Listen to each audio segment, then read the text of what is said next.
जितना अधिक से अधिक हो सके इस मानव जीवन में भगवान का नाम लेना। दुनिया में 4 प्रकार के लोग हैं।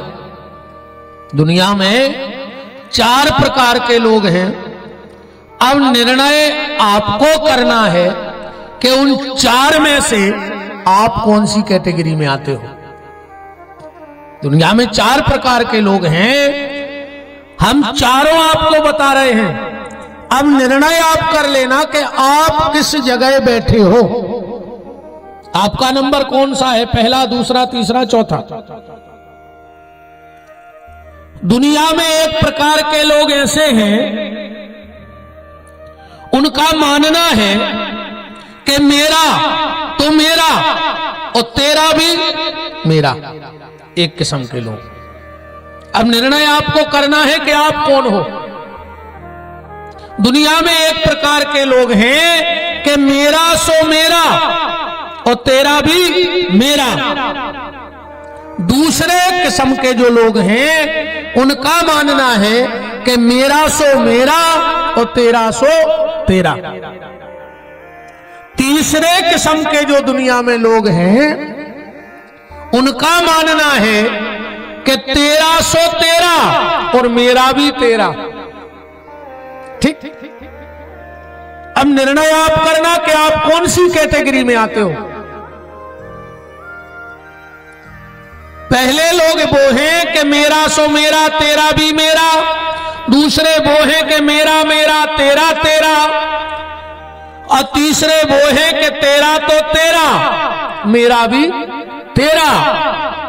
और चौथे किस्म के वो लोग हैं कि ना तेरा ना मेरा, यह जगत है झूठा झमेला। अब आपको फैसला करना है कि आप कौन सी कैटेगरी में आते हो। अब जिनका यह स्वभाव है कि मेरा सो मेरा तेरा भी मेरा, ऐसे लोग ज्यादातर कहां पाए जाते हैं। ऐसे लोग ज्यादातर वकीलों के यहां बैठे मिलेंगे, पुलिस में के पास बैठे मिलेंगे, कोर्ट कचहरी पर बैठे मिलेंगे। क्योंकि जब दूसरे का अधिकार हड़पोगे तो कोर्ट कचहरी पुलिस के चक्कर में पड़ोगे कि नहीं पड़ोगे। अब दूसरे किस्म के लोग हैं कि मेरा सो मेरा तेरा सो तेरा। वो है संसारी, वो अपने अपने काम में लगे हैं। कोई किसानी में बैठा है, कोई दुकान में बैठा है, क्योंकि वो अपना अपना देख रहा है। और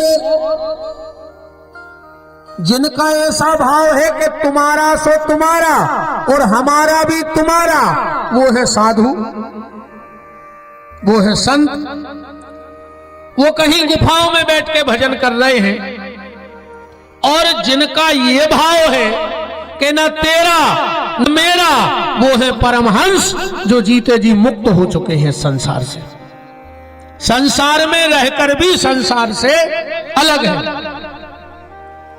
संसार में रहकर संसार से अलग होने का मतलब क्या है। बोले न जग छोड़ो न हरि भूलो, न जग छोड़ो न हरि भूलो, करो कर्म जिंदगानी में, और दुनिया में रहो ऐसे जैसे कमल रहता है पानी में। कमल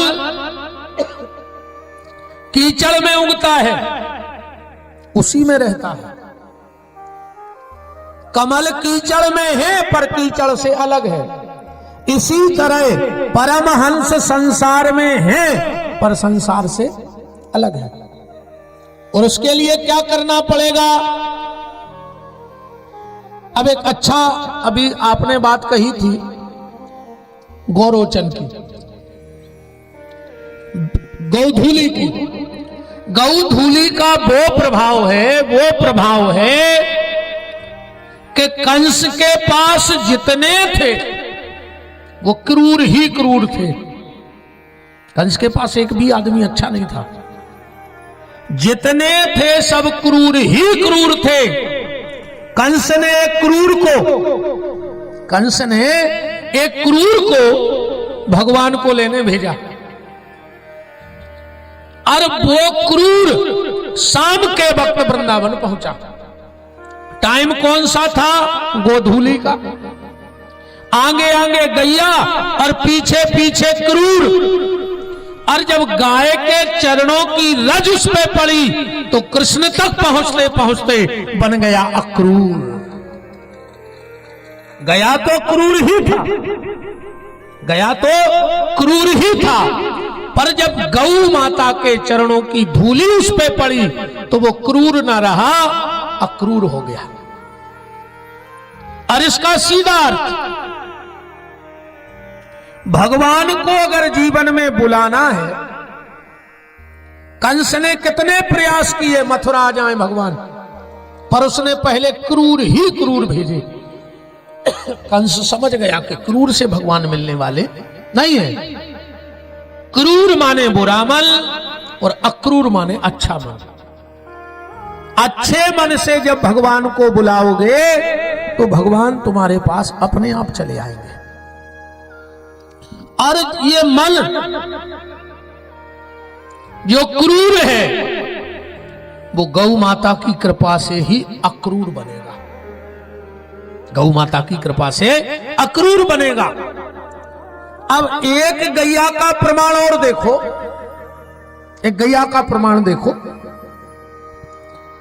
कन्हैया का 7वां जन्मदिन था, भगवान का 7वां जन्मदिन था।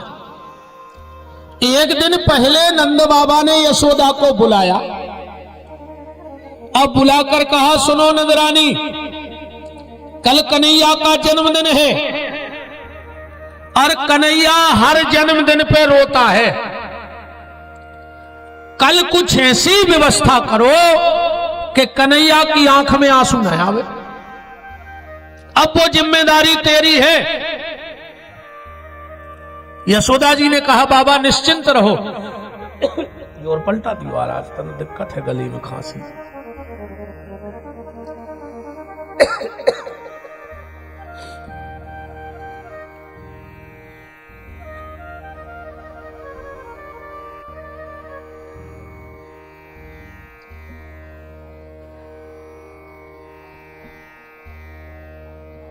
राम मैया यशोदा ने कहा, बाबा निश्चिंत रहो, मैं आपसे वादा करती हूं कल कन्हैया की आंख में आंसू नहीं आएगा। यशोदा जी ने 84 कोस के ग्वालों को न्योता भिजवाया, भंडारा होना है, बड़े बड़े ऋषि मुनि महात्मा आ रहे हैं।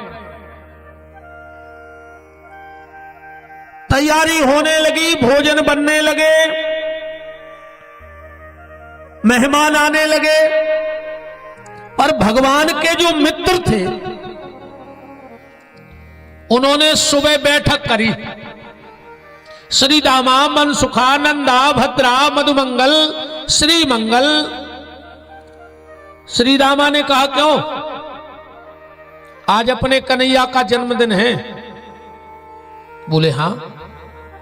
बोले 84 कोस के ग्वाला बुलाए गए हैं पर अपने घर में न्योता नहीं आया। श्री दामा बोला कि तू तो है रे चटोरा, तो तू तो पंगत के लिए कह रहा होगा। श्री दामा ने आंखों में आंसू भर के कहा, रे मधुमंगल, मुझे भोजन का शौक नहीं है, मुझे भोजन की कोई भूख नहीं है। पर हमारी मां रात में बता रही थी कि मथुरा से कन्हैया कपड़े आए हैं बहुत सुंदर, मुकुट आया है, कल वो तैयार होगा, हमें उसे देखना भर है कि कैसी लगता है, हमें उसे सब देखना है, भोजन नहीं करना। तो श्री दामा ने कहा, अगर देख नहीं है तो एक काम करो, अरे दिन भर में एक आध बार तो वो आंगन में निकलेगा। बोले हाँ निकलेगा। तो जो बगल में पेड़ लगा है हम उस पे बैठ जाते हैं, उस पे से हम उसका दर्शन कर लेंगे।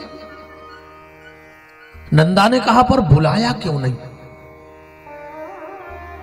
तो पूर्णमासी का जो बेटा है मधुमंगल, वो कहता है एक कारण से नहीं बुलाया होगा हम लोगों को। बोले क्या? आओ महाराज।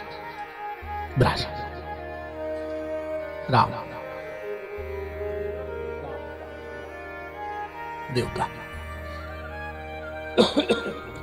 एक कारण से नहीं बुलाया होगा कि हम लोग हैं उसके गरीब मित्र, फटे कपड़े पहनने वाले, और आज सुना है कि बड़े बड़े ग्वाला आ रहे हैं तो उसको पहचान कराने में शर्म लगेगी। एक ने कहा कि मित्रता ऐसे थोड़ी टूटेगी, आज भली वो VIP बन जाए पर बछड़े चलाने तो कल हमारे ही साथ आएगा। बस ये बात है कि ये देखना है कि वो कपड़ों में लगता कैसा है। तो बोले चलो पेड़ पे चढ़ जाए। सब ग्वाल गए और पेड़ पर बैठ गए। अब सुबह से मेहमानों का आना जाना चालू है और ग्वाल बाल पूरे पेड़ पे बैठे हैं। पूरे ग्वाल बाल पेड़ पर भूखे बैठे हैं। भगवान बाहर निकले, बड़े सुंदर लग रहे हैं ठाकुर जी आज। भगवान ने सबको देखा और सबको देखकर भीतर गए। बोले क्यों मैया, तुमने हमारे मित्रों को नहीं बुलाया? यशोदा जी ने कहा कन्हैया तूने नहीं कहा। भगवान बोले मैया ये बता, जब तूने गांव भर में न्योता करवाया तो मेरे मित्रों को क्यों छोड़ दिया? यशोदा बोली कन्हैया लल्ला मैंने इसलिए छोड़ दिया, मैंने सोचा तूने बोल दिया होगा सबसे, तेरी खास मित्र हैं। भगवान बोले मैया रोज की बात अलग है, रोज की बात अलग है, पर आज तो तुझे न्योता करना था सबका। अब भगवान की डबलियां भरे आई, आंखों में आंसू आ गए और भगवान दौड़ के आंगन में आए और बोले देख मैया मुझे तेरे इन बड़े बड़े लोगों से कुछ लेना देना नहीं है, ये तेरे मेहमान है, तू संभाल, मुझे किसी से बात नहीं करनी है, मुझे मेरे मित्रों से मिलना है। और भगवान उसी पेड़ की तरफ देखे और बोले ए कोयल जा मेरे मित्रों को बुला के ले आ। और जो इतना कहा तो भगवान को श्री रामा का पैर लटकते हुए दिख गया। दौड़कर भीतर गए, मैया का हाथ पकड़ के लाए। बोले देख रही मैया मैं इस पेड़ पे कोयल ढूंढ रहा था और उस पे तो मेरे पूरे कौवा बैठे हैं, आ जाओ। अब सारे बड़े बड़े ग्वाल बैठे हैं, देख रहे हैं भगवान का प्रेम देखो, आ जाओ।